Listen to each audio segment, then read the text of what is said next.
de avanzar, espero que no tengamos ya mayores inconvenientes. Retomo. El tema es los sujetos procesales y platicamos que dentro de los sujetos procesales encontrábamos la primera clasificación que era sujetos procesales en sentido material no procesal. Mencionamos ahí que esta clasificación corresponde a aquellos sujetos procesales que están inmersos dentro del conflicto, es decir, son parte de la controversia y esperan una resolución a dicha controversia. Muy puntualmente ahí encontramos a los grupos coaligados, a los sindicatos y a los patronos, es decir, a aquellos que están reclamando algo dentro del proceso. En la clase anterior vimos el tema de los grupos coaligados. Analizamos en el artículo 377 que básicamente un grupo coaligado es aquella organización de por lo menos 3 trabajadores, ¿sí?, que no deben ser sindicalizados, que se organizan para plantearle un pliego de peticiones al patrono y que ese conflicto puede derivar en una huelga o un paro. ¿Se recuerdan? Básicamente analizamos el artículo 377 y de ahí extraímos el concepto de lo que es un grupo coaligado. Bueno, además de lo anterior, tenemos que ese día resaltamos algunas características y olvidé una que es muy importante, jóvenes, olvidé una que es muy importante. Tenemos que resaltar que cuando analizamos el artículo 377 nos establece que dice patronos o trabajadores no sindicalizados tratarán de resolver sus diferencias y continúa el texto. Entonces, otra característica importante que obvié el día lunes es que el grupo coaligado está reservado a los trabajadores, específicamente a los no sindicalizados. Y que tenemos que tener la claridad que los patronos, sí, como lo vamos a ver, a diferencia del sindicato, no pueden formar grupos coaligados. Agreguen esa característica, no pueden conformar grupos coaligados. Otra característica que vimos en la clase anterior era que son de carácter permanente y que finalizada la controversia se da por terminado el grupo coaligado. ¿Sí? Una vez resuelta la controversia, el grupo coaligado se disuelve. Hablamos también que no tienen reconocimiento legal del Estado porque no se encuentran inscritos en la Dirección General de Trabajo, en el Ministerio de Trabajo y Previsión Social, es decir, no gozan de personalidad jurídica, y platicamos que cuando se llega a un acuerdo, el instrumento de normación colectiva que se plasma entre el grupo coaligado y el patrono se denomina convenio colectivo de condiciones de trabajo. Convenio colectivo de condiciones de trabajo. Bueno, habiendo recapitulado esto, vamos a lo que es ahora el sindicato, ¿sí? Vamos a la figura del sindicato. Alguien que me pueda, por favor, apoyando, leyendo el primer párrafo del artículo 206. ¿Quién me apoya leyendo el primer párrafo del artículo 206?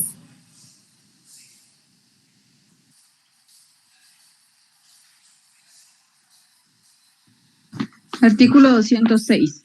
Sindicato. Es toda asociación permanente de trabajadores o de patronos o de personas de profesión u oficio, expediente, trabajadores independientes, constituida exclusivamente para el estudio, mejoramiento y protección de sus respectivos intereses económicos y sociales comunes.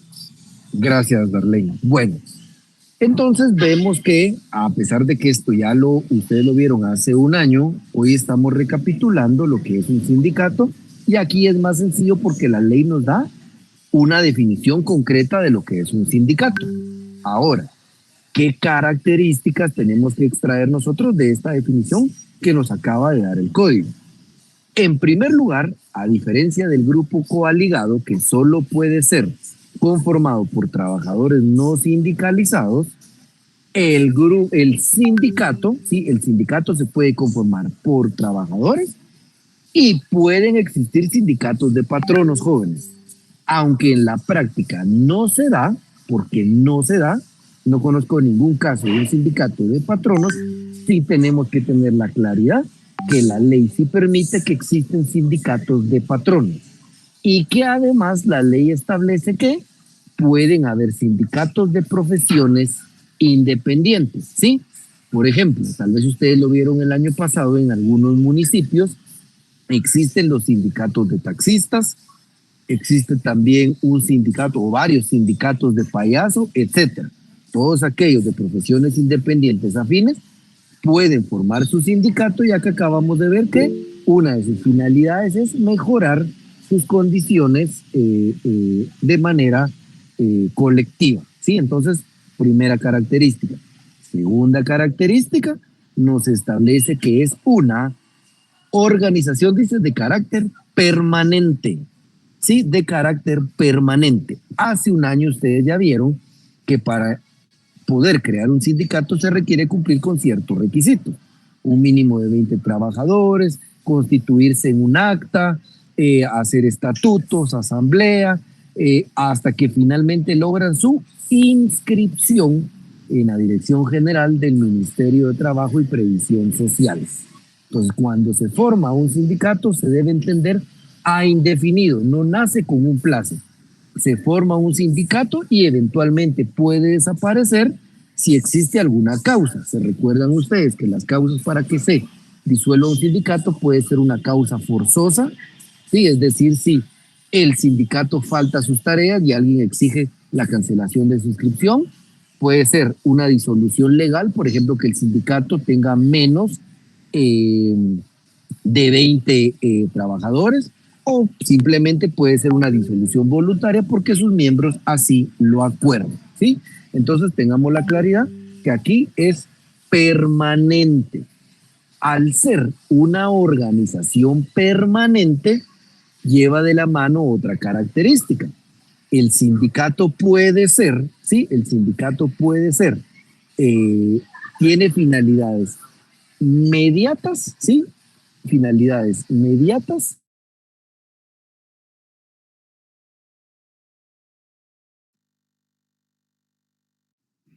Se le fue el sonido nuevamente. Sí, perdón, aquí me distraje, perdón. Las finalidades pueden ser mediatas o inmediatas, jóvenes, pueden ser mediatas o inmediatas. Es decir, sus funciones o sus finalidades pueden ser a corto plazo, por ejemplo, solventar un conflicto colectivo de carácter económico-social, o pueden ser finalidades, pero mediatas, es decir, a mediano o largo plazo, puede ser, por ejemplo, que creen una escuela de formación sindical cuyo curso dure un año, puede ser que programen actividades recreativas que duren durante todo el año, etcétera. A eso se refiere que su carácter de permanente, ¿sí? Le va a permitir hacer funciones inmediatas, inmediatas. Como es una organización permanente, jóvenes, este tipo de organización sí va a tener reconocimiento legal del Estado. ¿Y qué quiere decir? Que va a tener reconocimiento legal del Estado. Quiere decir que al cumplir todos los requisitos, queda debidamente inscrito el sindicato en la Dirección General del Ministerio de Trabajo y Previsión Social y que goza de personalidad jurídica. Un sindicato si tiene personalidad jurídica, es decir, el reconocimiento que le da el Estado para poder cumplir con sus objetivos. Y finalmente, jóvenes, la característica que tenemos dentro del sindicato es que cuando se arriba a un acuerdo entre un sindicato y un patrono, este instrumento de normación colectiva se denomina pacto colectivo de condiciones de trabajo. Sí, repito, cuando hay un acuerdo entre un sindicato y un patrono, este se denomina pacto colectivo de condiciones de trabajo. ¿Sí? Bueno, dudas o consultas de lo que es el sindicato, jóvenes.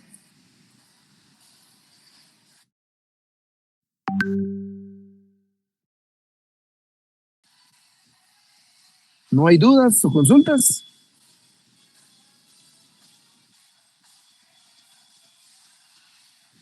Jóvenes, ¿dudas o No, consultas? Lick, todo claro, No, gracias. no.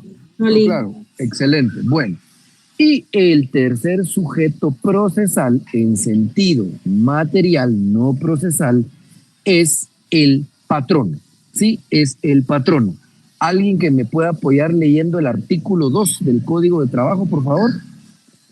Artículo 2, si alguien me puede apoyar.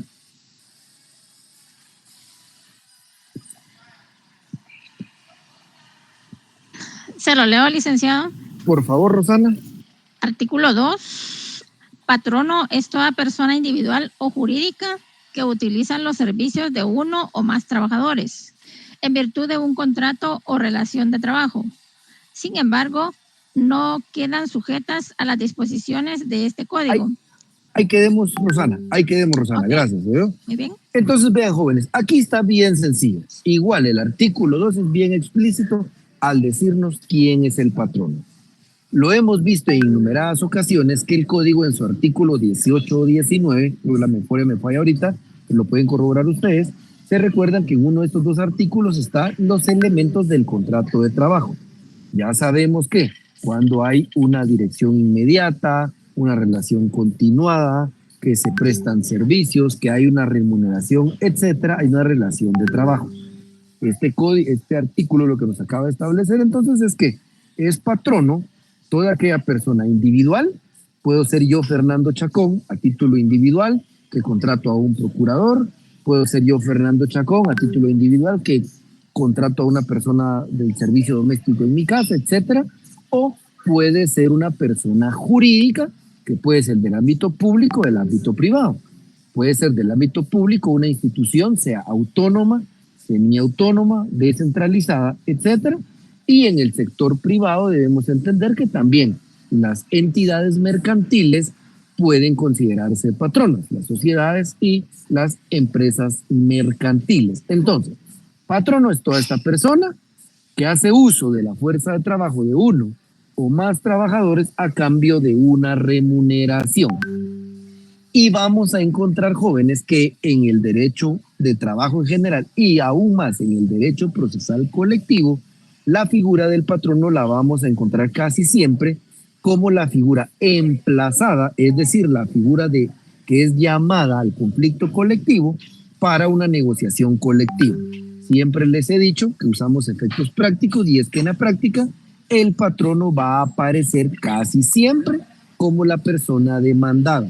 No obstante, recordemos que si el patrono tiene algún reclamo en contra de los trabajadores, él también tiene derecho a hacer uso de ese derecho, valga la redundancia, de plantear un conflicto colectivo y eventualmente hacer uso de su derecho de paro. ¿Sí? Entonces, estos son los tres. Ah, bueno, y finalmente les digo, en concordancia con lo que les decía anteriormente, en la práctica los patronos no usan la figura del sindicato. Las empresas patronales, por temas eminentemente mercantiles y demás, suelen organizarse en otro tipo de organizaciones civiles o mercantiles, como por ejemplo la más común, el CACIF, o la Cámara del Agro, la Cámara de Comercio, Anacafé, etcétera, ¿sí? Para que tengamos la claridad. Entonces, recapitulando, estamos viendo los sujetos procesales en general. Ese es el tema, los sujetos procesales en general.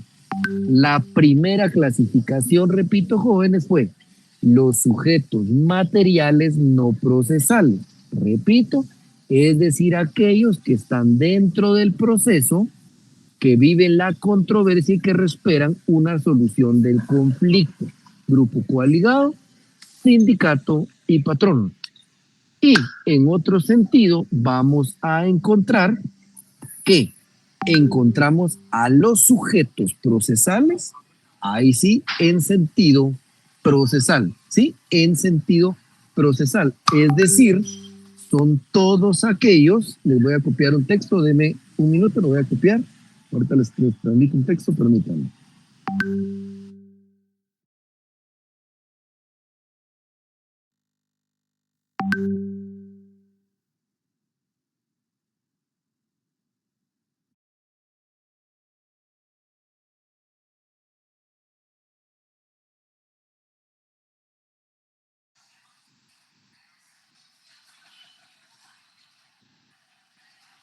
Se los puse aquí en el chat. Vean, los sujetos procesales en sentido procesal, es decir, todos aquellos sujetos que participan dentro del derecho procesal del trabajo, dentro de los conflictos que han sido planteados por las partes.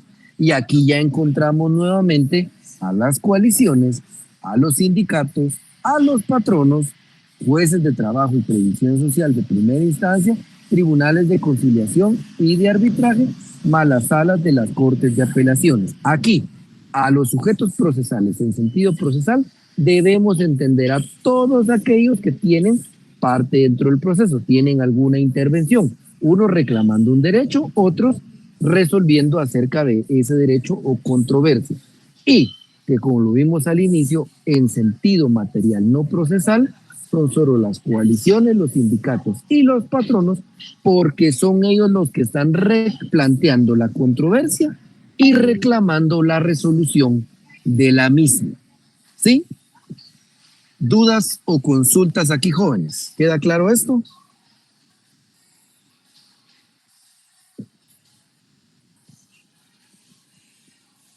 ¿Dudas o consultas, jóvenes? ¿Todo claro, Lic? Todo bien, licenciado. Excelente. Bueno, jóvenes, entonces este era el último tema que nos faltaba agotar para el primer parcial. Si ustedes se dieron cuenta, gracias a Dios pudimos trabajar, creo que despacio, resolviendo dudas, abordando todos los temas, que es la facilidad que tiene este curso. Lo vamos a dejar hasta acá, porque ya en el siguiente parcial nos tocará abordar ya propiamente el conflicto colectivo de carácter económico-social. Vamos a abordar este primero parcial, solo la primera unidad. Todo lo que vimos, las generalidades, definición, naturaleza jurídica, principios que inspiran al derecho procesal del trabajo, los que inspiran al derecho en general. Vimos la organización, bueno, vimos características especiales, vimos la conformación de los tribunales de conciliación, bueno, la organización en general de los juzgados de trabajo en materia colectiva y finalmente los sujetos procesales. ¿De algún tema existe alguna duda, jóvenes, antes de que cerremos la sesión del día de hoy? Licenciado, buenas noches. Sí, estimado Josué. Una preguntita. En este caso, pues me adelanto un poquito, pero para el parcial ¿se podrá utilizar el código de trabajo? Sí, estimado Josué. Para el examen parcial, que es, si no me equivoco, el lunes 2 de septiembre, se va a poder utilizar código de trabajo, que es lo que hemos trabajado, manejo de código, aunque recuérdense que en esta primera unidad sí hemos visto bastante temas teóricos, ¿sí? O sea, sí les toca estudiar también bastante estos temas teóricos y sí les adelanto. Recuérdense que como es manejo de código, para el día del parcial, sí vamos a tener cuidado que evidentemente pueden tener anotados sus epígrafes, sus referencias y algunas pequeñas anotaciones que sé que le hacen a su código. No así anotadas definiciones, no anotados anexos, ni hojitas dobladas dentro del código, jóvenes. Únicamente código, no chivos de cosas que no sean parte del código. ¿Oyeron? Para que evitemos problemas. Pregunta Macario si la próxima semana tendremos clases. No, mi estimado Macario, yo había pensado que pudiéramos trabajar, pero como se los mencioné, revisé y este lunes, que igual a mí me tocará firmar la U, pero este lunes empiezan ya parciales los del sexto semestre y entiendo que utilizan todos los salones. Es decir, aunque quisiéramos, no tendríamos salón en donde podernos reunir, por lo que nos veríamos el día lunes 2 de septiembre en el examen y después, me imagino yo, hasta el día 9 de septiembre. Marisol, si pueden corroborar los calendarios de la coordinación, creo que ahí establece que es en horario de clase y si no, pues lo dejamos ahorita establecido, que sería en nuestro horario de clase, es decir, con ustedes a segunda hora, a las 7 de la noche, van a tener esos 10 minutos para resolver el examen, ¿me vieron? Solo 10, Lic. Con lo fácil que viene, 10 o 5. Y una pregunta. Adelante. ¿Y usted no compartirá material sobre lo que vimos? No, mi estimado, lo dije el primer día de clase, todo es didáctico Y por eso, con todo gusto, yo repito, incluso ahorita pregunto si hay dudas, porque soy enemigo de los materiales. Siento que eso hace confiárselos, que traten de memorizarse las cosas y repito, necesitamos tener manejo de código. Así que mi estimado José, si todavía hay alguna duda, tenemos buenos minutos para solventarlo, ¿no? Se empiecen a atormentar, se los decía yo el día de la retrasada, ahorita me acordé el día sábado, cuando a algunos les indiqué el horario para solventar la retrasada y empezaban no, Lick, les decía yo, miren, si se ponen en plan negativo, es su mente la que les está diciendo que no pueden y yo les puedo dar fe en mi vivencia de vida que la mente tiene un poder increíble.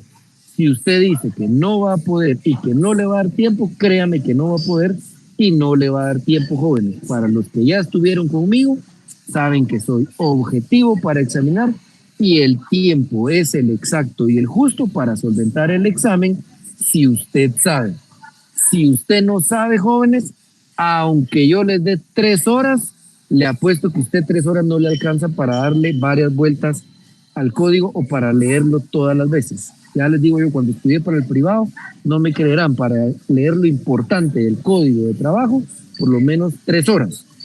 Pues si usted no maneja su código, aunque le dé 3 horas. Paola me ha apoyado en el libro del doctor César Landelino Franco, como le dije al inicio de clase, vaya, estimado José, aunque les advertí que el libro ya está bastante descontinuado porque el Lick ya falleció, ya no hubieron nuevas ediciones, entonces muchas de las cosas que vimos en el curso ya son doctrina reciente, ¿sí? ¿Dudas o consultas, jóvenes? Hablen ahora o callen para siempre.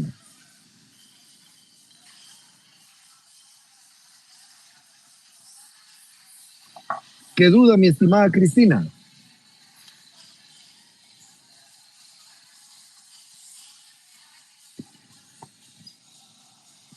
Cristina, si me puede plantear su duda.